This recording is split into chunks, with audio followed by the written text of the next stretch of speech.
you sit down. You gotta look up and it's like, oh! All right, here we go, honey. Start over? Yep. Did you know that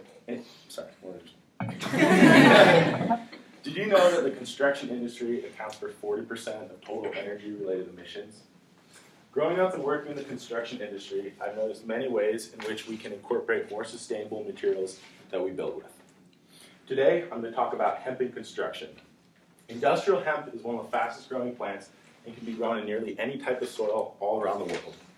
I'm going to explain why and how we should incorporate this into our building materials. Not only is the manufacturing and processing of construction materials harmful to the environment, but many of the materials themselves. In a study recently done by the International Journal of Sustainable Engineering, they found that nearly every different type of construction material contains some form of toxic chemical in it. From the petroleum-based paints we use in painting houses to the gypsum dust in drywall. All these can have negative effects on the environment as well as our own health.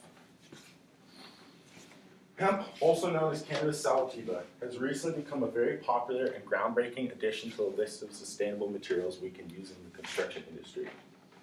One interesting example of hemp in construction is its newfound use in concrete, known as hempcrete.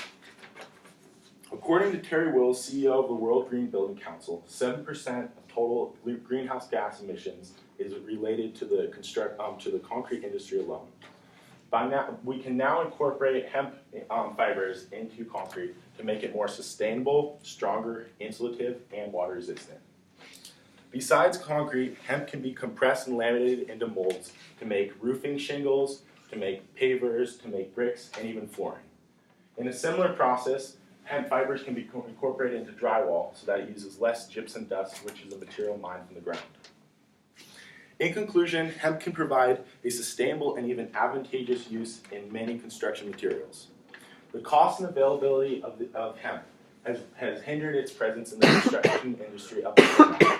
It's my belief, though, that over time, companies will see the benefits of it and it will be incorporated in the construction industry more and more. The customer as well as the industry needs to make this shift together. I'm going to leave you once again with the same statistic I began with. According to the U.S. Green Building Council, 40% of total energy-related emissions comes from the construction industry alone.